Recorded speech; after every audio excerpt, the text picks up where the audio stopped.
मैं नीलम सिंह, आप देख रहे हैं पब्लिक भारत। आइए नजर डालते हैं इस वक्त की बड़ी खबर पर। वीडियो का कैमरा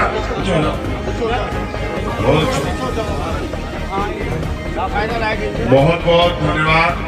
मैं बहुत कोशिश करता हूँ कि समय पर पहुँच जाऊँ, लेकिन हमारे ऐसे नौजवान भाई ये सारे काम पे पानी फेर देते हैं, क्योंकि वो जिद करते हैं कि गांव के बाहर उतरो, पूरे गांव का चक्कर लगाओ, फिर प्रोग्राम में जाओ। वो ये एहसास नहीं करते कि भाई इतना ही समय है, फिर परमिशन खत्म हो जाएगी, फिर प्रशासन के लोग बहस करेंगे, विवाद खड़ा करेंगे। तो हमें जल्दी से अपने भाई जब आ गया है तो उसको लाके प्रोग्राम में उसकी बात सुननी चाहिए। समय है, सब लोग का समय कीमती है, सब लोग को घर भी वापस लौटना है। मगर वो जिद करते हैं इस गली से चलो, अगर नहीं समझोगे तो कौन समझेगा। तो मगर मैं धन्यवाद दूंगा, यहाँ पे बड़ी संख्या है यहाँ से वहां तक, जो इन्होंने वो बिल्कुल वो बना दिया जीना माँ बहनों का, वो बहुत बड़ी संख्या में है, उनका मैं धन्यवाद। जिम्मेदार लोग, हमारी पार्टी के सभी सम्मानित नेतागण और भाई हरिश्चंद्र भगत जी, जो इस क्षेत्र की लंबे समय से सेवा कर रहे हैं, लगातार बेचारे लगे रहते हैं, तमाम और साथी विधानसभा के जिले के। अब मैं बात और समय का मैं पुरानी बातों में नहीं जाऊंगा, मैं आपसे आज की बात करूंगा और ज्यादा पुरानी पिछले 10 साल की बात करूंगा।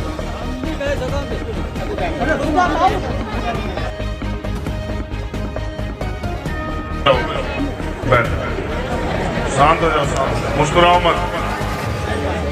इतने अच्छे काम नहीं किए जो मुस्कुरा रहे। ये बढ़िया बात की है, इन्हें पता है कि मैं कौन हूँ। सब बैठ जाओ, कभी किसी गरीब के लिए लड़के देखोगे तो एहसास हो जाएगा आपने अपने घर तक सीमित है। आप में से कोई कितने लोग जानते हैं, मुझे हाथ उठा के बता दें। आप नहीं जानते सर? अगर आप जानते थे बात हमसे कहते नहीं। हमारा नाम है चंद्रशेखर आजाद, जो समाज के लिए 16-16 महीने जेल काट के आपने मुंह उठा कह दिया 1 मिनट में दिख जाओगे। हम तो बिना बुलाए जाने वालों से है।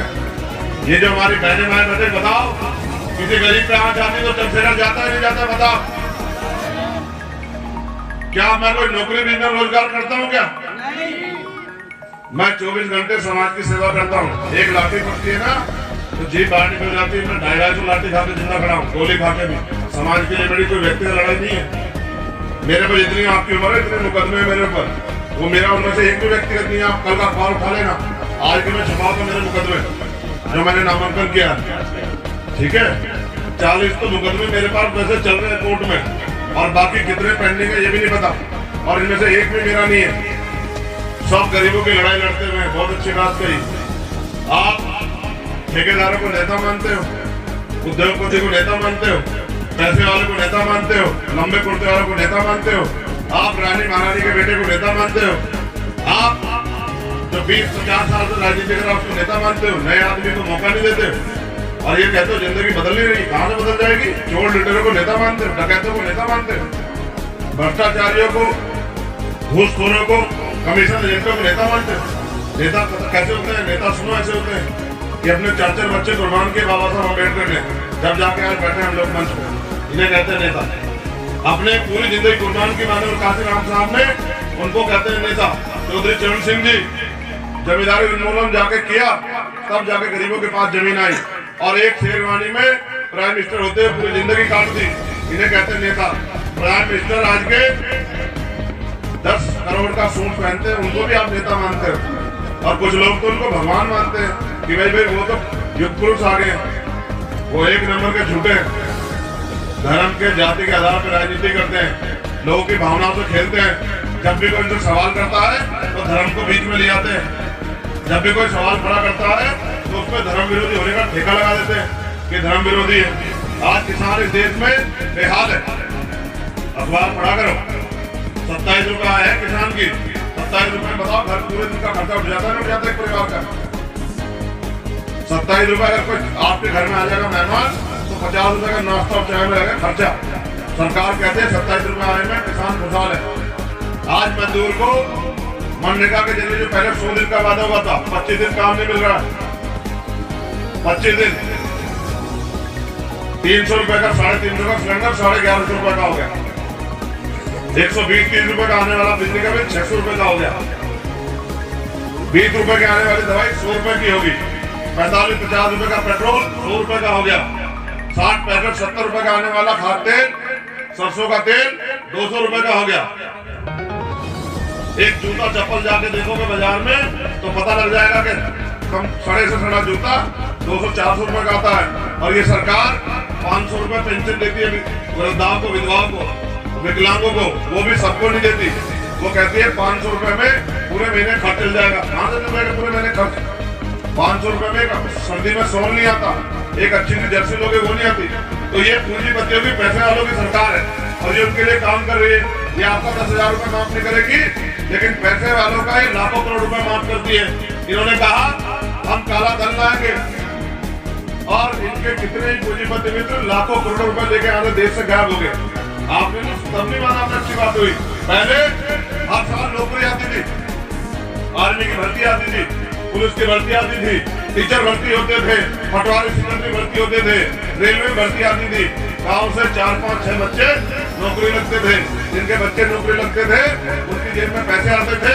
वो अपनी माओ के आंसू पूछने का, अपनी बहनों के सपनों को पूरा करने का, अपने लिए अच्छे मकान बनाने का, 4 पैसे की गाड़ी खरीदने का और अच्छी सुख सुविधा दिलाने का काम करते हैं। आप तो सब लोगों को मजदूर बना कर दिया सरकार ने। भाई जब सरकारी नौकरी, सरकारी डिपार्टमेंट में रहेंगे तो जो आरक्षण आपको मिला है दलित पिछड़ों को 49%, इसका क्या करोगे? आप अगर जागरूक हो तो बताओ कि हरियाणा में जब जाट समाज के लोग आरक्षण आंदोलन कर रहे थे, किसने चलाई गोलियां? कौन सी पार्टी की सरकार थी? अगर आप जागरूक हो तो बताओ किसकी सरकार थी बाबूजी? बीजेपी की। जब राजस्थान में गुर्जर समाज के लोग एमबीसी के लिए आरक्षण के लड़ाई लड़ रहे थे, किसने चलाई गोले? मक्सर गुर्जर समाज के लोगों में वसुंधरा राजे की बीजेपी की सरकार थी।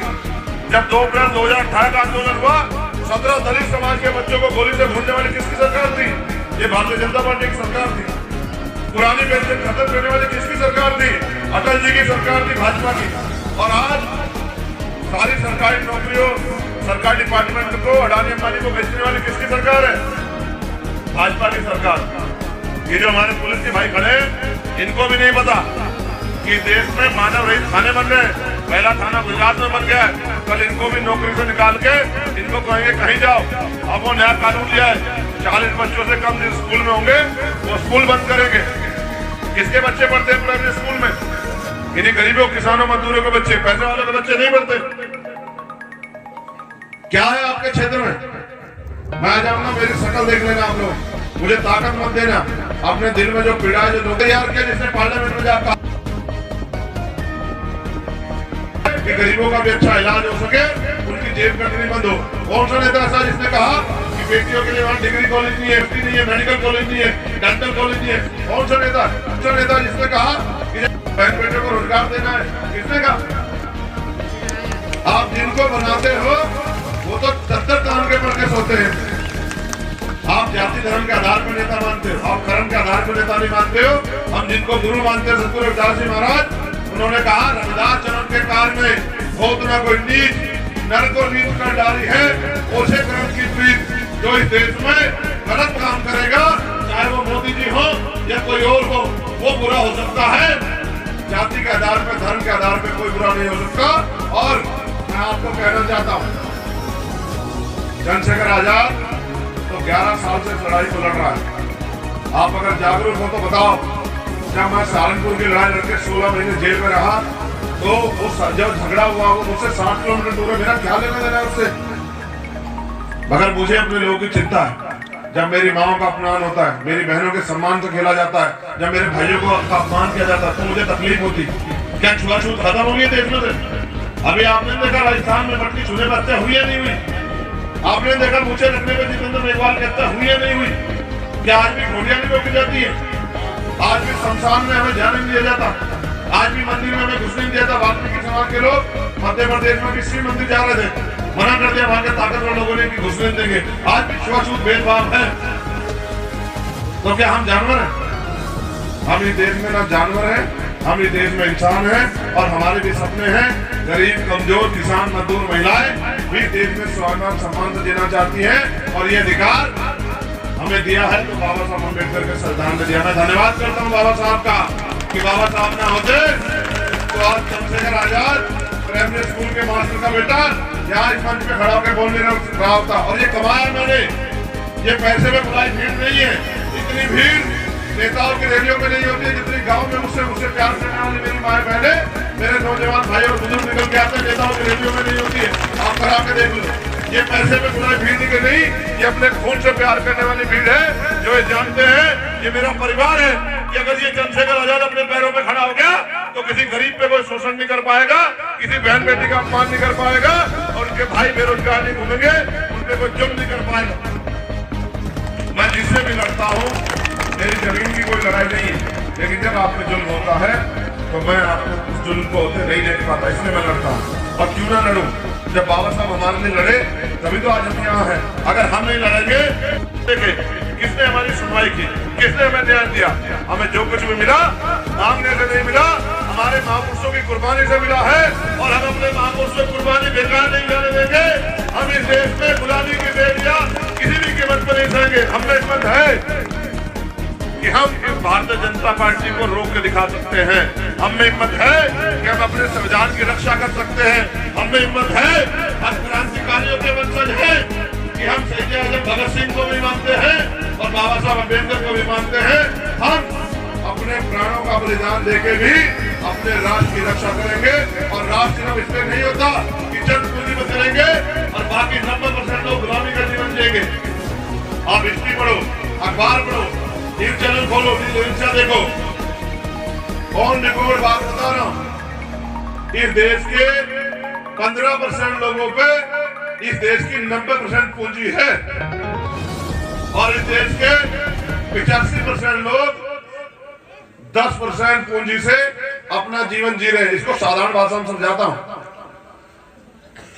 इस देश में 100 रोटियां हैं, 15 लोग 90 रोटी खा रहे हैं। होता है क्यों इस देश में सरकारी नौकरियां नहीं आ रही? मैं आपसे बस ये कह रहा हूं,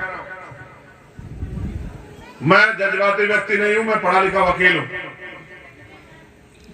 आपको आज जरूरत है एक वकील की जो सरकार के सामने जाके आपके क्षेत्र की दलील को मजबूती से रखे पार्लियामेंट में।